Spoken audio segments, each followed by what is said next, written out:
Bonjour à tous et bienvenue pour cette quatrième séance de JavaFX. Nous allons enchaîner avec beaucoup de vidéos où je vais vous présenter quelques composants, donc des contrôles utilisateurs propres à JavaFX pour faire nos interfaces graphiques.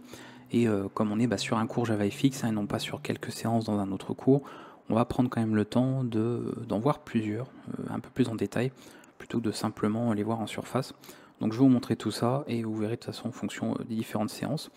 On va aborder quelques différents composants pour nos interfaces, et après, bien sûr, puisqu'on va développer une application tout au long de ce cours, on verra un petit peu les composants qui peuvent être utiles, les contrôles que l'on peut utiliser pour l'interface qu'on voudrait réaliser pour notre application, que je rappelle est un annuaire de site web. Donc on verra un petit peu tout ça. Alors très rapidement, même si ce sera sûrement amené à évoluer, c'est plus pour vous représenter les choses. Il y a des gens qui aiment bien justement voir visuellement à quoi ça peut ressembler. Donc moi je voyais par exemple partir sur une interface un petit peu de ce type. Donc on verra après un peu ce que ça nous donne. On va avoir en gros les contrôles. Donc là vous avez compris, alors je fais ça très rapide, j'aurais pu faire un schéma à la base déjà tout fait, mais c'est juste pour vous montrer, avec ici bien sûr le logo, le nom de l'application, donc quelque chose comme ça, et ensuite d'avoir tout simplement une interface avec, alors le menu, bon ça va de soi, on aura un menu quand même pour quelques opérations, parce que je vous avais parlé éventuellement pour voir si on peut pas importer, exporter des données. On verra pareil si on travaille plutôt avec des fichiers ou plutôt avec une base de données, donc ça dépendra. On ira en tout cas au plus simple pour ce qu'il y a là, parce qu'après de toute façon vous pourrez vous adapter comme vous voulez avec tout ce que vous avez appris notamment dans le cours Java, donc ça pourra vous servir. Et après on verra un petit peu tout ça. Donc là par exemple d'avoir quelque chose comme ça, d'avoir édition, admettons, voilà, vous voyez un petit peu le principe, donc un menu classique à une barre de menu. Et ici, pourquoi pas, eh bien d'avoir un tableau, une liste, on verra pareil ce qu'on veut utiliser exactement, avec les différents widgets qu'on verra ensemble. Donc quelque chose qui se présenterait par exemple comme ça, avec ici notamment le nom du site web, donc une première colonne le nom, et l'URL. Comme je vous ai dit, de toute façon on sera sur quelque chose de très simple.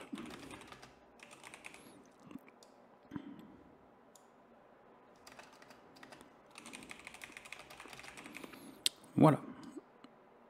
Par exemple, quelque chose sous cette forme. Et après, bon, un tableau, ça on verra, ça peut être séparé par différentes lignes, bien sûr. Ainsi de suite. Voilà, vous avez compris le principe. Après, on pourra avoir un bouton, quelque part, on verra plutôt en haut, plutôt en bas, on verra un petit peu au niveau ergonomie ce qu'on fait. On aura donc un bouton, ou même carrément en plein milieu ici, puisque on n'aura pas grand chose sur l'interface, pour pouvoir ajouter un site, par exemple. Donc quelque chose sous cette forme. Et pourquoi pas, si on voit ça également en fonction du cours, d'avoir des éléments contextuels, c'est-à-dire qu'en faisant un clic droit par exemple sur une ligne, eh bien de pouvoir la modifier. Donc dès qu'on fera un clic droit sur une des lignes du tableau, de pouvoir modifier le site qui est enregistré, voire même le supprimer. Comme ça on aura en fait tout qui est géré à ce niveau-là. Donc voilà une idée, encore une fois c'est absolument pas définitif.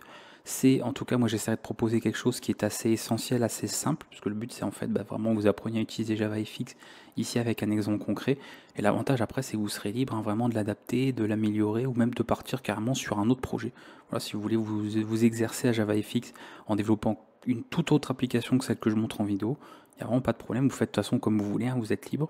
Donc vous pourrez comme ça vous amuser un petit peu avec tous les différents contrôles qu'on va voir au fur et à mesure des séances et faire votre petite application pour vous entraîner, découvrir un petit peu tout ça plus en détail. Voilà pour la petite représentation que je voulais faire en tout cas de ce schéma. Dans la séance précédente, nous avions préparé tout ce qu'il faut pour le projet.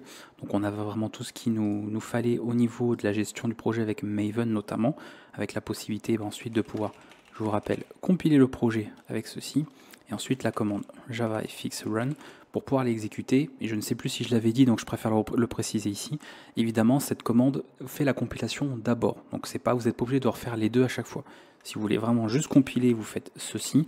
Mais si vous voulez compiler et donc exécuter également votre programme, on utilisera toujours cette commande. Donc vous voyez le gain de temps qu'on va avoir. En une seule commande, on va pouvoir à chaque fois recompiler, exécuter le programme par rapport à tous les tests que l'on fera. Donc je vais laisser ça de côté pour la suite. Au niveau du code, on va apporter quelques modifications puisque petit à petit on va utiliser, comme je vous l'ai dit, le patron d'architecture MVVM, donc modèle, vue et vue modèle, pour pouvoir en fait convenir un petit peu à ça. Je rappelle que j'ai fait un tuto sur le sujet dans la playlist architecture pour ceux qui veulent plus de détails sur ce patron d'architecture. et c'est ce que nous allons utiliser de toute façon et faire développer tout au long de ce cours également, avec l'application que nous allons écrire ensemble. Là, on va rester sur quelque chose de très simple au départ, parce qu'on n'a pas encore grand chose, et on va tout juste voir les contrôles ensemble sur plusieurs séances. On va avoir plusieurs séances où j'ai essayé plus ou moins, même si je ne suis pas satisfait, parce que j'ai vraiment, voilà, le format vidéo pour moi est absolument pas convenable pour faire des cours malheureusement, mais bon, faut dire que sur YouTube c'est un petit peu tout ce qu'on a. Mais c'est vrai que c'est pas pratique, parce que pour organiser les vidéos, mettre un titre qui résume assez bien ce qu'on aborde, c'est pas toujours simple quand on travaille ici sur une bibliothèque. Mais on va dire que ce sera mieux que rien, et ça ira très bien comme ça. On va juste faire un dossier qui accueillera les vues. Les vues, ce sont tout simplement les interfaces, les différentes interfaces visuelles de notre application, donc les fenêtres. Donc c'est-à-dire ce que je vous ai montré ici, en fait, sera la vue principale, et éventuellement, si par la suite on va avoir une vue notamment pour l'ajout du site, la modification, ça comptera également comme d'autres vues. Après, les fenêtres de dialogue type confirmation avant suppression, etc., je ne le compte pas forcément comme une vue, mais on verra. Si par la suite on veut mettre ça dans des vues à part, on verra un peu comment on fait. À ce stade, je ne sais pas vraiment ce qu'on va écrire précisément en termes de code. D'ailleurs, ce n'est pas le sujet. Mais en tout cas, on a une idée un petit peu du nombre de vues qu'on a. On devrait en avoir en tout cas au minimum 2. Donc c'est pour ça que je vous dis, c'est pas non plus quelque chose de trop conséquent où on aurait 15 000 fichiers à écrire juste pour un petit cours ici pour vous expliquer les choses. On reste sur un exemple assez simple quand même qui prendra pas trop de temps à développer. Donc on va aller ici, je vais créer un fichier main view, tout simplement. Donc pareil, comme tout est géré par notre gestionnaire Maven, il n'y aura aucun problème pour la reconnaissance des fichiers, etc. au niveau de la compilation. On ne va pas s'embêter là-dessus. Et on va faire directement main view, pour le moment en tout cas tel quel. On va bien sûr faire des modifications par la suite pour préparer un petit peu le code qu'on va vouloir écrire. Le principe ici, puisque ça nous avons le point de départ, app.java, c'est d'avoir donc notre méthode main, ça ok, qui va ensuite permettre de faire l'appel à la méthode start, puisque c'est le point de lancement de notre application. En réalité d'ailleurs nous avons 3 phases, on aurait une phase init, donc une méthode init qui est appelée, qui initialise tout simplement. Ensuite on a une méthode start qui met donc en route le tout, et normalement à la fin, à la description, on a une méthode stop, qui est appelée enfin pour terminer le programme. Dans cette méthode start, nous allons appeler justement notre main view qui sera un cas un petit peu particulier en travaillant un petit peu avec ce que nous avons. Alors on a vu un petit peu les scènes et les stages, notamment dans ce qui gère les fenêtres natives dans une séance précédente. On n'a pas par contre abordé ensemble tout ce qui était conteneur, modèle de disposition, etc. On aura une vidéo en tout cas dédiée sur le sujet. Donc ce qu'on va voir dans cette séance sur cela, ne vous attardez pas dessus, puisque c'est des choses qu'on expliquera plus en détail plus tard. Donc inutile de vous poser des questions de comment ça fonctionne tout de suite. On verra ça plus tard, plus en détail. Donc ici, MainView va tout simplement va étendre VBox, qui est justement un des modes de disposition qu'on verra, comme je vous ai dit, dans une vidéo dédiée, et qui permettra comme ça d'avoir un petit peu tout ce qu'il nous faut. On va faire import JavaFX, et on va importer celui-ci. Donc attention par contre à ne pas oublier les différentes choses. Si vous avez peur de ne pas savoir ce que vous manipulez, je rappelle, on utilise la documentation. Donc le meilleur moyen de voir ça, c'est de chercher un type en question, et vous avez ici le nom, vous pouvez retrouver d'ailleurs ici, comme ça vous êtes sûr qu'on a bien en fait ce qu'il nous faut par rapport aux imports à faire. Donc encore une fois, pas besoin de tout retenir par cœur, ça ne sert à rien, sauf pour ce qui est retenu bien sûr naturellement, mais pour le reste, utilisez la documentation si besoin. Donc on a VBox qui est ici, donc on a cet élément là. Ici, on va faire tout simplement MainView. Et comme VBox, alors ça, on le verra plus tard aussi, peut prendre en fait, si vous voulez, un constructeur qui prend en argument l'espace qu'on veut mettre entre les différents composants, on va le passer directement ici. C'est un élément qui est double. Et comme ça, ici, je vais faire appel au constructeur de VBox en passant cette valeur ici. Ce mode de disposition, même si bien sûr on les verra plus en détail dans une vidéo dédiée, va permettre d'avoir les éléments de manière verticale, c'est-à-dire qu'on va les empiler verticalement de haut en bas. Donc si par exemple on met 3 boutons, on va avoir un premier bouton, un second, un troisième, dans une liste en fait d'éléments, et c'est comme ça qu'on va présenter les choses. Donc c'est le mode de disposition que je vais utiliser pour aborder beaucoup de composants qu'on verra dans cette séance et sûrement dans les suivantes, sauf si je décide de changer par la suite. Mais dans tous les cas, on ne va pas trop se poser la question là-dessus, puisqu'on l'abordera en détail ensemble un peu plus tard. Donc voilà pour spacing, on va rester là-dessus. Et ensuite, ce qu'on fera ici, même si par la suite on changera un petit peu au niveau de la classe ce qu'on va écrire, mais ici en tout cas, on va pouvoir après mettre tous les différents composants que l'on a. On va déjà modifier cette partie en faisant une scène. Alors, main view scene. On va quand même maintenant essayer de mettre des noms explicites, de ne pas faire les choses n'importe comment. Donc pareil, si vous n'êtes pas sûr, vous faites ceci. Non, c'est pas le bon. C'est un élément, voilà, scene. Et vous voyez que vous avez l'espace comme ça qui va bien. Hop, comme ça vous êtes sûr de rien oublier et vous prenez pas la tête. Ça peut m'arriver des fois d'en oublier, hein. Je fais pas du JavaFX tous les jours, vous imaginez bien. Donc des fois, quand j'ai un doute sur un petit package à importer, un espace dedans dans un langage, eh bien on utilise la doc et on est sûr. Voilà, c'est des choses qu'on peut oublier, ce n'est pas grave du tout. On va faire ça. J'ajoute la scène et ici, eh bien, on passe main view tout simplement. Et là, on va dire qu'on va mettre un espace de 20 entre chaque composant, ce sera bien visible. Et ce sera très bien comme ça. Donc directement, on délègue à la vue principale qui va être, je vous rappelle, la première fenêtre de notre application. Tout va se passer ici. Une fois qu'on a fait ça, il faut bien sûr lier la bonne scène. Rappel. Donc cette scene. Voilà. Et après, on peut mettre différents éléments. Éventuellement, c'est pas obligatoire, mais maintenant, comme je dis, on va commencer petit à petit à faire quelque chose de propre pour notre application. Donc on va lui passer un titre. Je vais appeler ça window title, parce qu'on va créer des constantes. On va juste les mettre ici dans la classe, on va pas s'embêter à faire ça dans un fichier de configuration. On va rester sur quelque chose d'assez simple également. Et pourquoi pas, si on a besoin, de passer des valeurs pour les dimensions de notre fenêtre. Ça permettra de pouvoir le changer moi d'une seule modification de constante si jamais on veut adapter ça. Parce que par ce stade, je ne sais pas ce qu'on aura comme interface au niveau des dimensions. On verra par la suite. HEI, j'ai acheté, c'est bon. Non. J'ai un doute. Non, c'est ça. J'ai un doute, ça y est. Alors, private final. On va faire window title. Donc ça, on va rester sur site web. Ensuite, width. Pour le moment, on va rester sur quelque chose d'assez petit. Je vais assez vite, puisque là, on est vraiment sur de la configuration de préparation. Là, tout de suite, il n'y a rien de nouveau en révision de Java. Là. Voilà, on a nos trois constantes qui sont ici. On a passé la scène, ça tout est bon. Et après, on affiche l'interface. Donc, encore une fois, on délègue ça à la vue principale. Ok, pour cette vue, pareil, on va avoir des éléments qu'on n'a pas forcément vus, enfin qu'on verra en tout cas en détail, donc on n'a pas vu à ce moment-là, notamment une liste observable, donc observable list, qui vient des collections, et qui va nous servir notamment pour avoir la liste des éléments à mettre dans ce type de disposition verticale. Donc on va travailler avec ça directement. Donc JavaFX, pareil, toutes ces choses-là, on le verra en détail par la suite. Là, tout ce qu'il y a à savoir, c'est qu'on va faire ceci. Ça sera donc la liste de nos composants. Et puisque c'est un élément ici VBox, qui en tout cas main view dérive de VBox, on peut récupérer les éléments enfants. C'est ce qu'il nous faut ici. Et à la fin, tout ce que vous aurez à faire vous, pour le moment, à ce stade en tout cas, c'est, on a un appel ici à add_hold qui va permettre de simplement ajouter tous les éléments, tous les composants à notre liste et vous les mettrez ici à la suite. Voilà, donc le premier composant, le second, le troisième, dans l'ordre que vous voulez en tout cas. Et comme je vous ai dit, ils seront mis verticalement, donc les uns en dessous des autres, comme une pile, mais sauf qu'on l'a fait à l'envers. On l'a rempli comme ça, on met le dernier élément en bas et non pas en haut. Et après voilà, on aura comme ça tout ce qu'il nous faut ici, et c'est finalement tout ce dont nous avons à nous occuper. Passons maintenant effectivement aux composants qu'on va découvrir ensemble dans cette première séance, et je vous dis dans d'autres, parce qu'on va vraiment en voir pas mal ensemble. Donc ça c'était vraiment le code pour préparer un petit peu tout ça.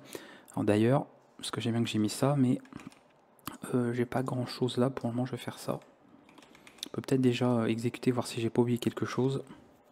S'il n'y a pas une erreur quelque part, parce que ça peut aller très vite. Donc on va exécuter tout ça. Alors la première exécution est toujours un peu plus longue que les autres, c'est normal, mais après ça va aller vite. Alors qu'est-ce qui manque?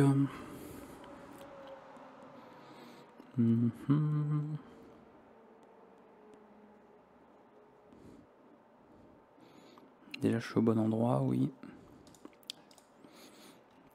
Oui, il n'y a pas de type ici, bien joué. Grave. Ça va être un entier, ça sera un entier aussi.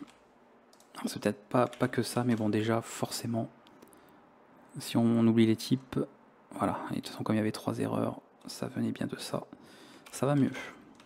Alors, je vous dis, des fois c'est évident, mais quand on est parti dans les explications, pas gaffe à ce qu'on écrit. Ok, donc là, ça va se lancer incessamment sous peu.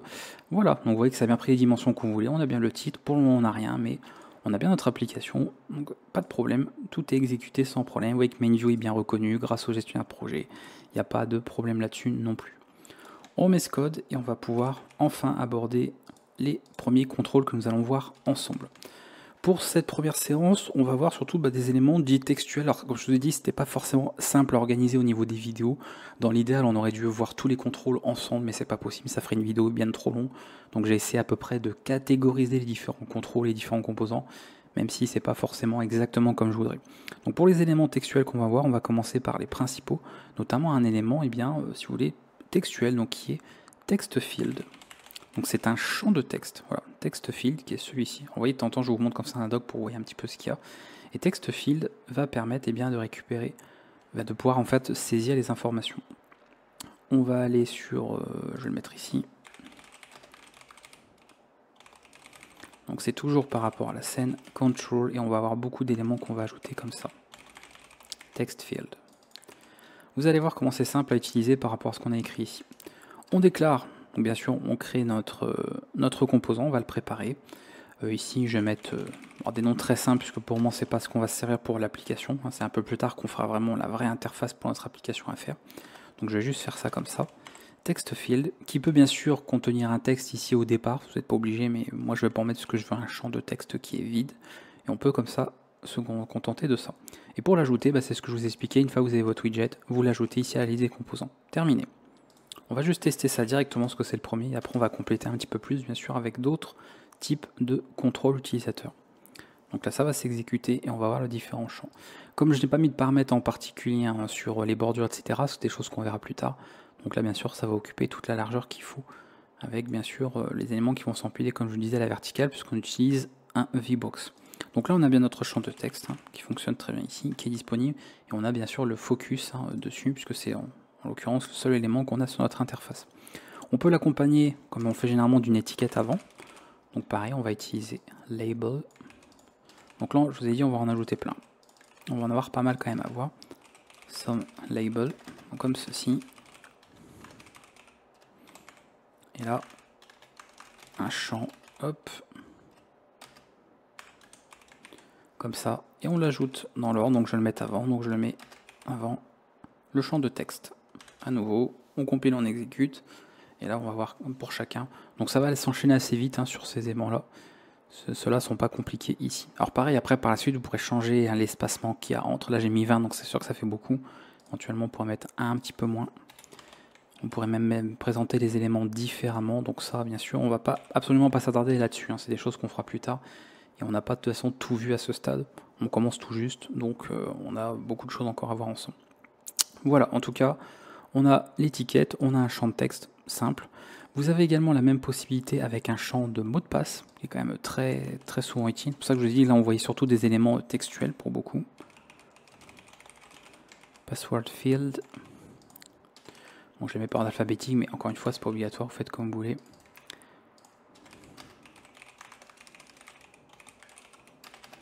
Et pareil, là ça va assez vite. Je mets rien bien évidemment dedans, sinon ça n'aurait pas beaucoup de sens.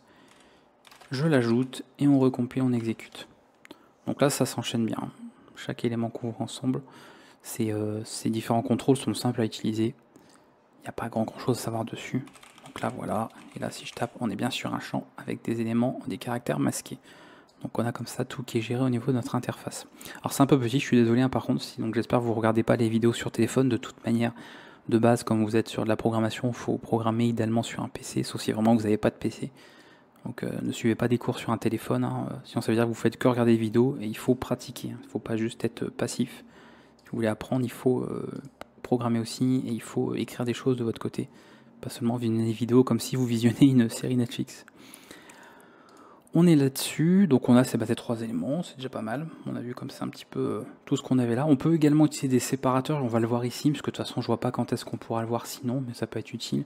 Donc c'est pas forcément du texte, mais c'est vrai qu'avoir un séparateur c'est pas mal. Je vais le mettre ici. Voilà, donc là évidemment si vous faites du HTML, vous reconnaissez beaucoup d'éléments qu'on peut retrouver comme champ de formulaire. Quelque chose d'assez bien sûr. d'assez identique.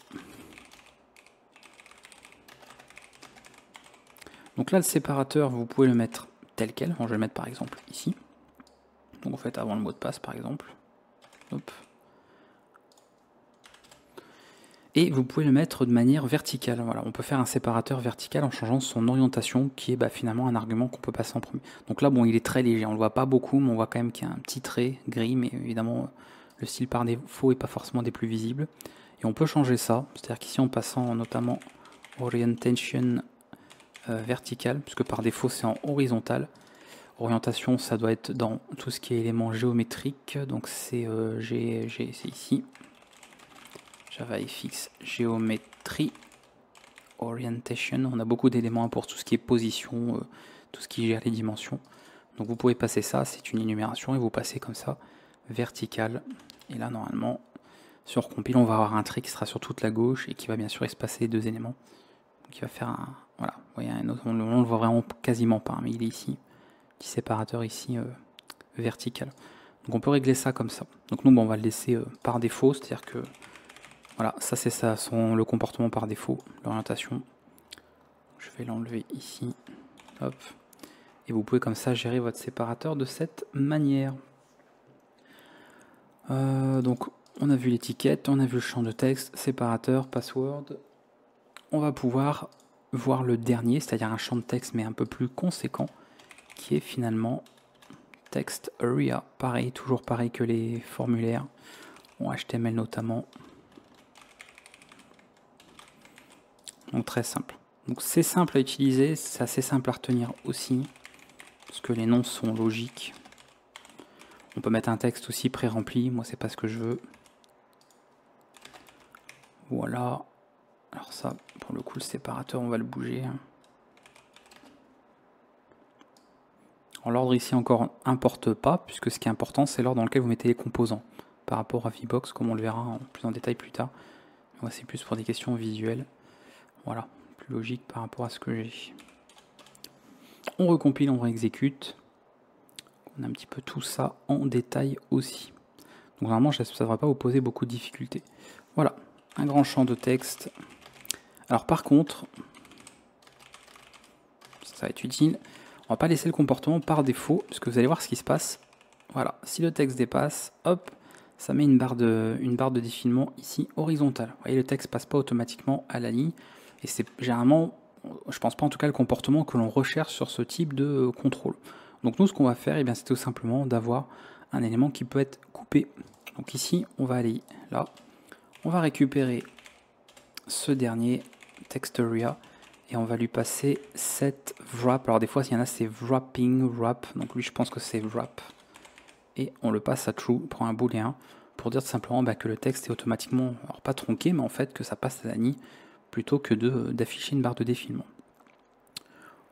Alors c'était wrap text alors.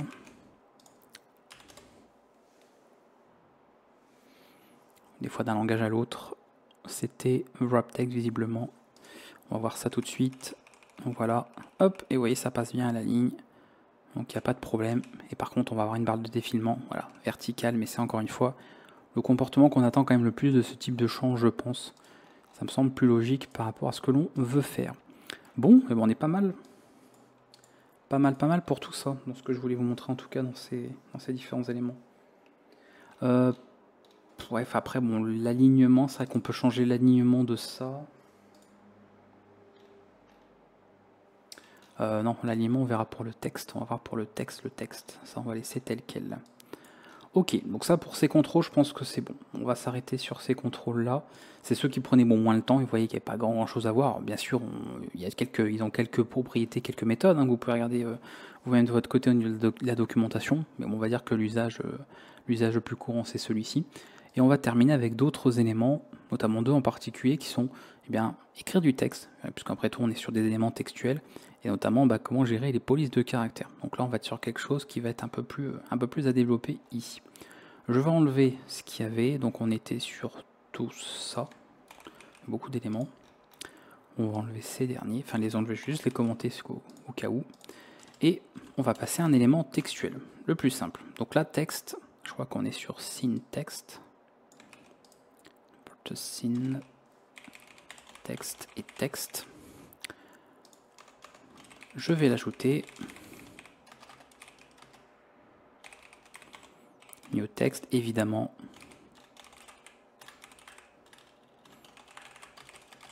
Oh, décidément.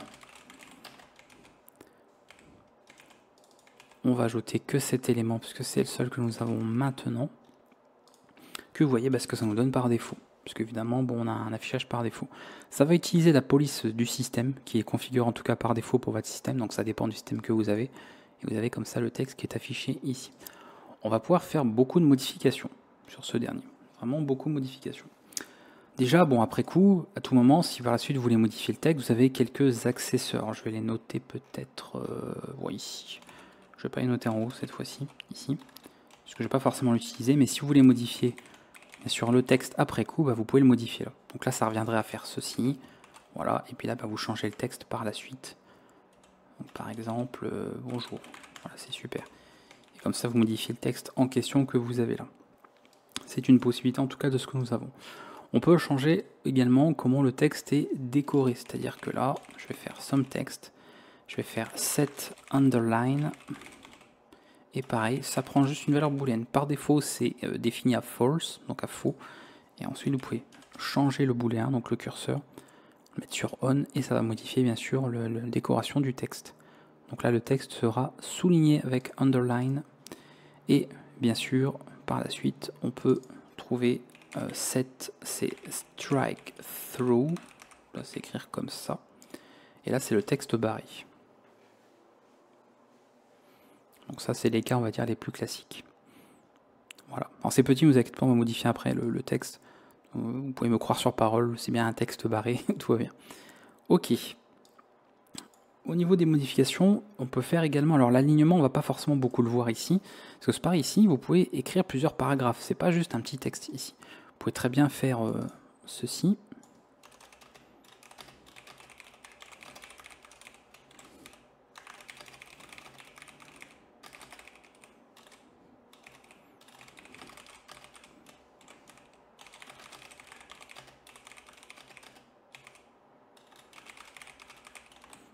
Voilà, je vais enlever ça.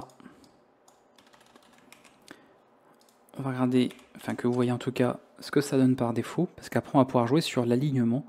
Évidemment, bon, ça va surtout se voir si on a plusieurs éléments de texte. Là, on voit clairement que l'alignement est à gauche, on a bien compris, on voit bien ce que ça donne. Et on peut changer cet alignement. Donc à tout moment, je peux faire bien sûr ceci, set text alignment, et ensuite changer l'alignement en question. Ici, c'est pareil, c'est une énumération, alignment, point, quelque chose.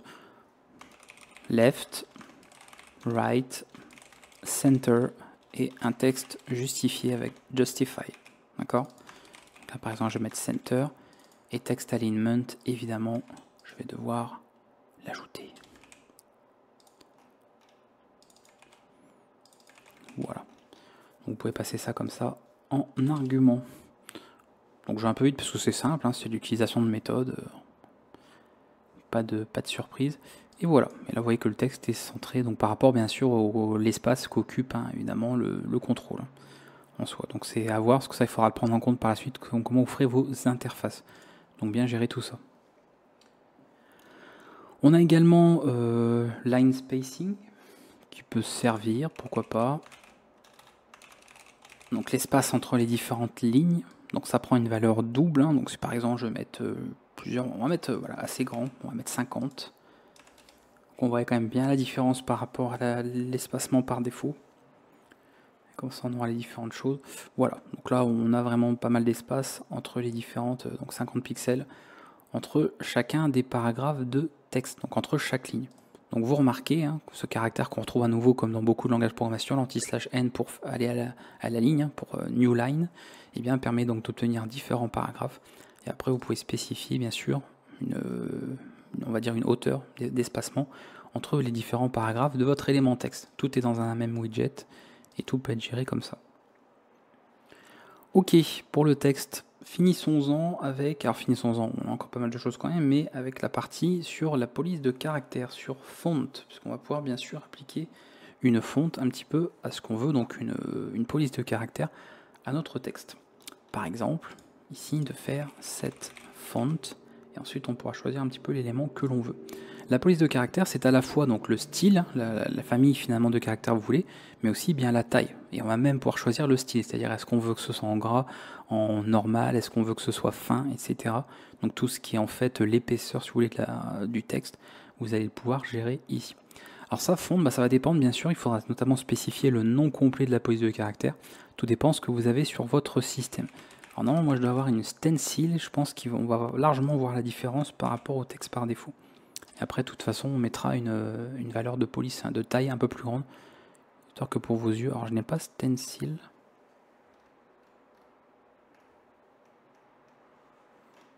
J'aurais bien mis... Ah non, j'ai des bêtises là. Il faut que je passe... La police, pardon, je suis allé un peu vite.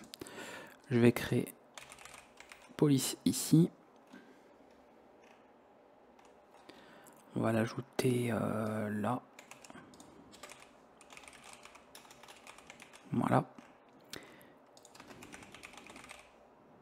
Ou je peux me l'appeler stencil en fait, hein, puisque je vais partir sur ça. Et on crée notre police. Donc pareil, c'est un objet de type font qui va prendre en premier argument le nom complet de la police de caractère. Ça c'est en tout cas obligatoire. Et sinon vous pouvez indiquer eh bien la taille. Donc c'est un double pour ce que vous voulez. Donc on va laisser par défaut déjà comme ceci, voir un peu ce que ça nous donne. Spécifiant la police de caractère en espérant que j'ai rien oublié cette fois-ci. On va exécuter tout ça. J'ai oublié quelque chose. Alors oui, parce que c'est soit vous spécifiez la police système, donc en fait vous faites ça, que c'est dans cet ordre-là. Et sinon, si vous spécifiez le nom de la police, vous devez obligatoirement spécifier la taille de la police derrière. Oubliez que le constructeur était dans ce sens, ce qui me paraissait un peu moins logique personnellement, mais pourquoi pas. Moi j'aurais fait un constructeur avec juste la police qui garde la taille par défaut, il n'y en a pas. Oula, c'est un peu grand. Bon, moi vous avez compris que ça marche, il n'y a pas de problème. Ça marche, on le voit. Les stencils, c'est une police assez, voilà, assez différente de la police utilisée par défaut. On voit bien que ça a bien pris en compte les changements. Voilà, au moins, vous voyez un petit peu ce qui est pris en compte. Alors, vous avez remarqué, évidemment, à condition que la police de caractère en question les prenne en charge, qu'il n'y a pas de problème avec les caractères accentués. Je rappelle, je vous ai toujours dit qu'en console, hein, quand on travaille en console, souvent, en tout cas sur Windows, la console ne prend pas en charge par défaut les accents, donc les caractères spéciaux, etc.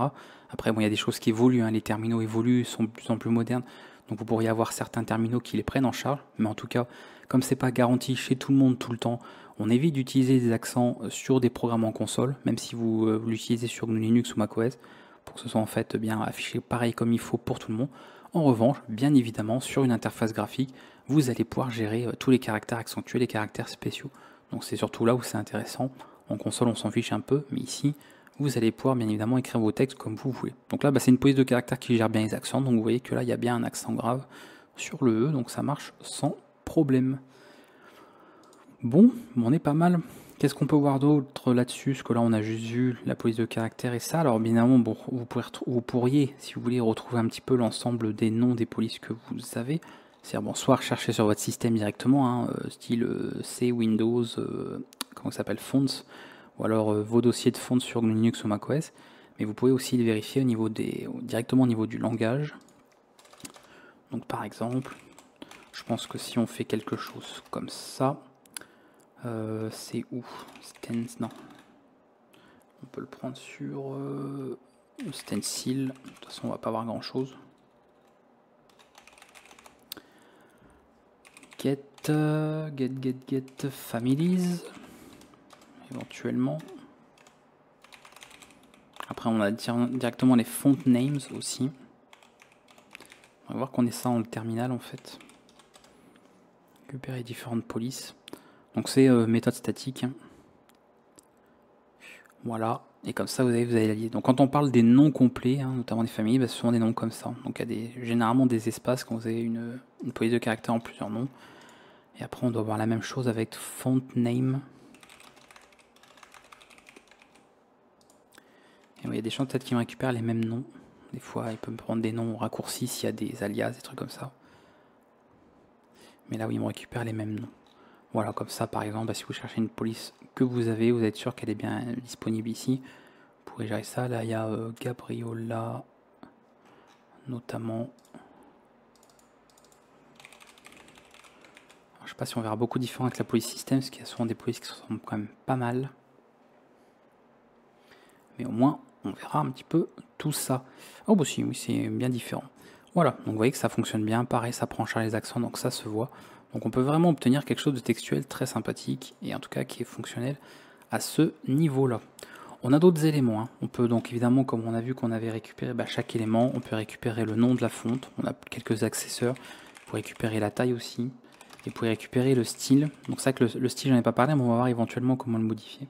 Ça peut être intéressant de voir comment on peut régler un petit peu tout ça. Donc pourquoi pas. Ce qu'on peut faire en tout cas au niveau du changement de police. Donc justement, ça je vais l'enlever. Quand on fait un set font, voilà ici, on n'est pas obligé de passer par ça. On a également, donc cette font, voilà, on peut passer par une méthode statique qui est font.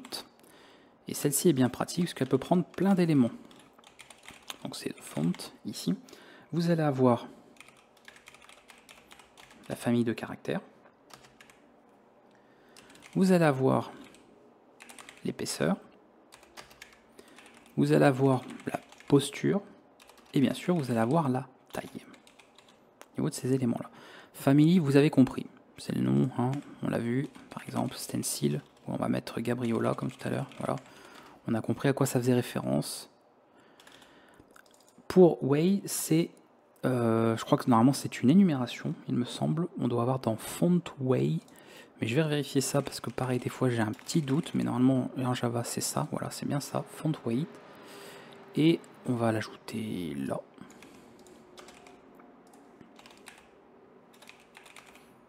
Et ça va être pareil pour posture. Et là, nous avons des énumérations. Alors, je ne vais pas les énumérer une par une, parce qu'il y en a beaucoup. Voilà toutes les valeurs qu'on a. De 100, hein, donc à thin, à ensuite tout ce qui est black. Donc black, c'est 900, c'est le maximum. Donc l'épaisseur. Ça, c'est le texte le plus épais possible. Donc vraiment plein. Et ça, c'est le texte le plus fin possible. Et vous voyez que c'est rangé à 100, 200, 300 jusqu'à 900. Donc vous avez chaque valeur ici. Donc ça, je rappelle, c'est pour c'est pour l'épaisseur que vous avez de votre texte. Donc il suffit de simplement, puisque ce sont des énumérations, de faire ceci. Et puis de dire par exemple, bon, si vous voulez le plus épais possible, vous faites ça. Ensuite, font posture, c'est tout simplement si on a un texte italique ou régulier, tout simplement. Donc regular, italic, italic. Vous avez l'un ou l'autre. Donc ça pareil, si la police bien sûr le prend en compte, c'est pas forcément le cas de toutes, et ben on peut voir par exemple, est-ce qu'on peut avoir le texte en italique. Alors après je crois que celui-là il a l'air de plus ou moins un peu déjà comme ça, on va voir. Et ensuite bien sûr la taille en question. Voilà. Donc on peut définir une police sur un texte, une police de caractère, en passant par cette méthode statique. Où là vous passez comme ça tous les éléments, le nom de la police, l'épaisseur, la posture, enfin donc si c'est en italique ou pas finalement, et la taille, les dimensions un petit peu de la police de caractère que vous passez pour votre texte. On va retester pour voir si j'ai pas fait de bêtises au niveau du code, et ça a l'air d'être ok. Et voilà. Donc comme ça, là on a le texte finalement le plus épais pour cette police. Vous voyez, par défaut, celle-là, c'est pas une police de caractère qui est très épaisse. Hein. C'est pas comme stencil où vraiment là, bon, si on passe sur stencil, ça va faire une sacrée différence. Donc bien sûr, ça dépend des polices que vous avez. Et pareil de ce qui est disponible. Certaines ne sont pas disponibles dans toutes les épaisseurs, donc ça dépend. Voilà. Par exemple, celle-là, est-ce qu'elle est disponible en thin? Je suis pas sûr. C'est pas dit qu'il y ait ce mode, ce mode d'épaisseur, on va dire, pour cette police de caractère précisément. Donc il faut voir, certaines sont compatibles, non. Donc voilà, celle-là, elle l'est pas. Par contre, une police comme Ubuntu, il y a de fortes chances qu'on voie la différence entre les deux. Ils ont quand même pas mal de modes. On va tester thin et black et voir un peu la différence. Ok, donc ça prend bien en italique. Oh, c'est pas forcément si fin que ça, hein, cette police en fait. Après, bon, souvent les polices fines, ils n'en font pas beaucoup parce qu'après, c'est pas visible. On essaie quand même d'avoir des polices de caractère visibles, mais voilà. Bon, là, on voit quand même la différence entre les deux. On voit que c'est pas la même épaisseur de trait. Comme ça, vous voyez un petit peu ce que ça donne. Et je pense qu'on est pas mal. On est pas mal du tout. On a vu beaucoup, hein, sachant qu'on a plein d'autres séances de toute façon sur le sujet. Donc on va pouvoir s'arrêter là sur celle-ci. Je voulais surtout qu'on voie les éléments, on va dire, dits textuels en principal. Donc on a comme ça fait un peu le tour de tout ça. Donc on va pouvoir s'arrêter là-dessus. Sinon, ce qu'on peut voir par contre, c'est pour terminer, parce que ça fait un petit peu rappel avec ce qu'on avait vu la dernière fois, c'est pour notamment faire du remplissage au niveau du texte, notamment. C'est-à-dire qu'ici, par exemple, parce qu'on avait déjà utilisé les couleurs rapidement la dernière fois, on reviendra peut-être d'ailleurs dessus. Donc on va à nouveau retrouver cette méthode, hein. C'est une méthode un peu plus générale, hein. Elle n'est pas que pour les textes, elle est pour d'autres éléments aussi. Et on peut comme ça remplir avec un élément paint. Et un élément paint, bah, c'est un élément parent dont on dérive en fait, qui permet d'être dérivé ensuite pour obtenir color. Ouais, vous avez paint ici et ensuite color. Et les couleurs, si vous vous souvenez, c'est ce qu'on avait utilisé dans la séance précédente. Donc on peut utiliser un color ici ou RGB et vous passez comme ça la valeur que vous voulez. Donc ça peut être pas mal du tout. Donc ensuite on peut faire RGB et on peut passer par exemple 255 0 0 et normalement, alors j'ai pas utilisé le bon color, il est où? Il est là. C'est dans JavaFX, je vais pas regarder. Scene Paint.